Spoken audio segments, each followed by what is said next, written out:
Assalamualaikum warahmatullahi wabarakatuh. Perkenalkan, nama saya Muhammad Wakib, mahasiswa Institut Agama Islam Syarifuddin Wanurjo Lumajang. Saya sekarang sedang menempuh di semester 6 program studi Pendidikan Agama Islam Fakultas Tarbiyah. Dan saya sekarang ini sedang memenuhi tugas mata kuliah PPL 1 atau micro teaching yang dibimbing oleh beliau Dr. Ahmad Ihwanul Muttaqin, Manchester Pendidikan Islam.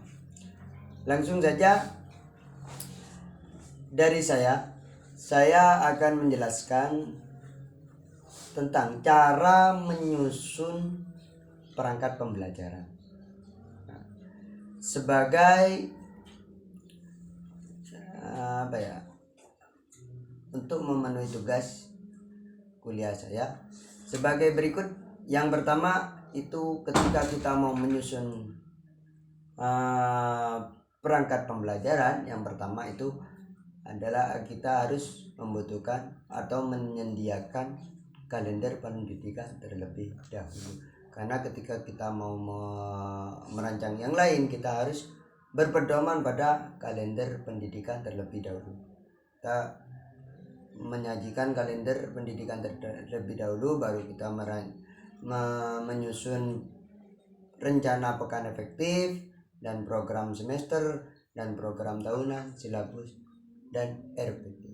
Langsung saja. Ini saya sudah menyajikan kalender pendidikan. Saya katakan terlebih apa kalender pendidikan tersebut. Kalender pendidikan itu pengatur waktu dalam kegiatan belajar mengajar selama 1 tahun ajaran. Kalender pendidikan juga menyangkut ajaran baru, waktu pembelajaran efektif, minggu efektif belajar, dan juga hari libur. Apa tujuan dari kalender pendidikan? Tujuan dibuatnya kalender pendidikan itu sendiri adalah untuk mempermudah para pihak pendidikan dan siswanya dalam mengatur rencana untuk pembelajaran selama 1 tahun dan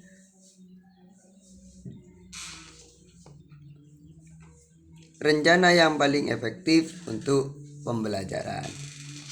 Langsung saja ini saya sudah menyajikan kalender pendidikan, yang mana kita ketika mau menyusun perangkat pembelajaran kita harus berpedoman pada kalender pendidikan tersebut. Di sini sudah saya sajikan.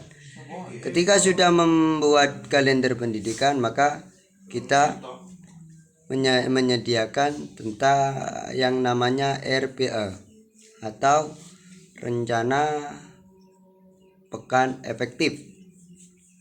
Di sini saya sudah menyediakan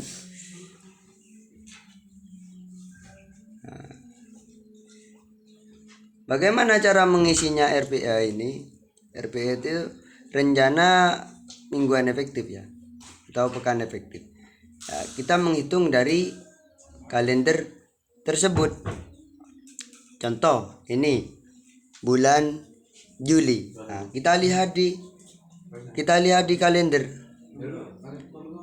Bulan Juli ini ada berapa minggu? Atau di sini kan tertera ada, kalau yang merah ini hari libur dan yang putih hari efektif. Yang ini hari yang tidak efektif. Jadi dihitung, kita menghitung dari sini ada berapa jumlah minggu. Coba kita hitung dari bulan Juli. Bulan Juli 2001 ini ada 1, 2,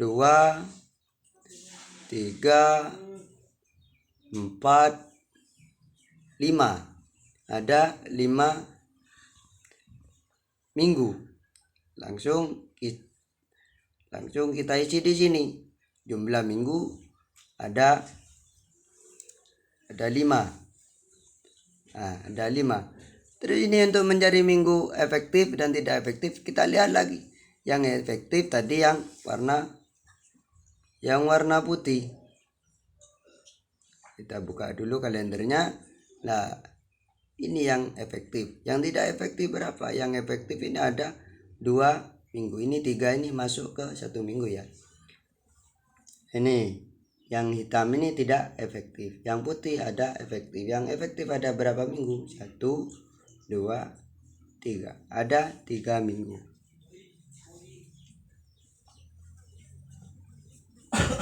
Jadi yang efektif ada 3 minggu. Ditulis di sini ada 3. Terus yang tidak efektif ada 2.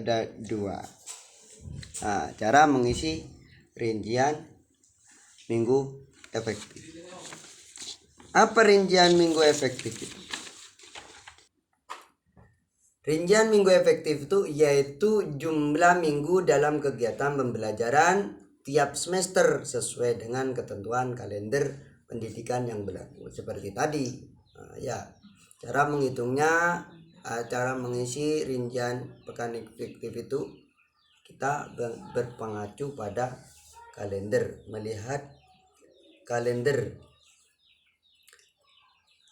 Terus apa manfaat dari RPE itu atau rencana pekan efektif? Manfaatnya yang pertama itu sebagai pedoman untuk distribusi alokasi waktu pada penyusunan program tahunan prota atau promes. Yang kedua, untuk menentukan hari-hari yang tidak efektif dan hari efektif dalam satu pekan. Yang ketiga, untuk mempermudah dalam menyusun kompetensi dasar. Yang keempat, untuk mempermudah guru dalam pembuatan RPP pada satu pekan. Yang kelima, sebagai acuan waktu dalam menyampaikan materi pembelajaran di kelas. Nah, ini kan sudah mengisi. Ketika sudah mengisi RPA atau rencana pekan efektif, ini diisi semua ya. Agustus, September, Oktober, ya, ini mencontohkan satu cara pengisiannya. Di sini ada keterangan lah. Keterangan ini diisi kan dalam 1 minggu itu, dalam minggu bulan Juli itu ada 5 minggu. Di sini ada yang efektif dan tidak efektif. Dan di sini keterangan ditulis. Kenapa kok tidak efektif? Kenapa kok efektif lain? Di sini ada keterangan. Nah, sudah membuat rincian minggu efektif ini, langsung kita menyusun promes. Apa promes itu? Program semester. Jadi ada promes, ada prota. Ketika kita membuat promes ini ada kompetensi dasar. Kompetensi dasar ini sudah ditentukan oleh Kementerian Pendidikan, yaitu mengacu pada kurikulum ke-13. Tujuan dari RPA itu, rencana ini mencari jam alokasi waktu di promes. Ini ada 6 JP, ini dari mana? 6 jam, ini dari mana? Ya, kita menghitung dari RPA tersebut. Ketika RPA sudah di total semua lah, kita akan menemukan yang namanya alokasi waktu ini. Di sini nih diisi ya, sebenarnya ini cuma contoh ya. Diisi 6 jam, ini ada 2, berarti ada berapa pertemuan gitu diisi. Setelah menentukan promes, kita ada yang baru kita membuat prota. Sama prota itu juga begitu. Apa promes itu? Sebelum melangkah lebih jauh, promes itu program pengajaran yang harus dicapai selama 1 semester. Selama periode ini diharapkan para siswa menguasai pengetahuan, sikap, dan keterampilan sebagai satu kesatuan utuh. Dan fungsi dari promes, itu mana tadi promes? Ini Fungsi dari Promes itu bisa, yang pertama, bisa mempermudah tugas Bapak atau guru saat mengadakan pembelajaran selama 1 semester. Yang kedua, mampu mengarahkan kegiatan untuk mencapai tujuan pembelajaran yang telah diprogram. Yang ketiga, menjadi pola dasar untuk mengatur tugas dan wewenang setiap pihak ikut serta dalam pelajaran. Ketika kita sudah menyusun Promes, kita menyusun Prota yang seperti tadi itu program tahunan. Apa program tahunan itu? Yaitu rencana penetapan alokasi waktu 1 tahun untuk mencapai tujuan kompetensi dasar yang telah ditetapkan. Penetapan alokasi waktu diperlukan agar seluruh kompetensi dasar yang ada dalam kurikulum seluruhnya dapat dicapai oleh siswa.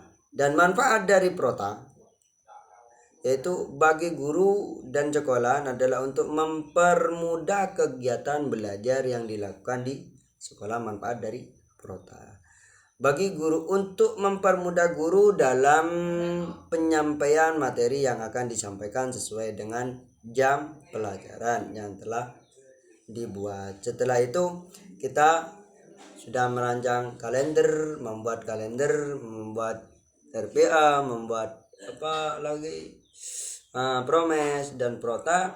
Ada yang namanya silabus, dan silabus itu rencana pembelajaran pada suatu dan kelompok mata pelajaran atau tema tertentu yang mencakup standar kompetensi dasar, materi pokok, materi pembelajaran, kegiatan pembelajaran, indikator pencapaian kompetensi untuk penilaian alokasi waktu dan sumber pelajaran. Setelah merancang itu sudah silabus itu ya hampir sama, karena silabus itu juga berpacu dengan dari Promes Prota, dan Promes Prota ini berpacu pada RPA, dan RPA berpacu pada kalender. Intinya itu kita ketika mau mempersiapkan rencana pembelajaran atau itu kita harus menyajikan kalender pendidikan terlebih dahulu untuk menjadi acuan dasar ya. Dan RPP ketika sudah semua silabus sudah, Promes Prota sudah, kita membuat RPP. Apa RPP itu? Rencana pelaksanaan pembelajaran. Rencana yang menggambarkan prosedur dan pengorganisasian pembelajaran untuk mencapai satu kompetensi dasar yang ditetapkan dalam standar isi dan dijabarkan dalam silabus tadi.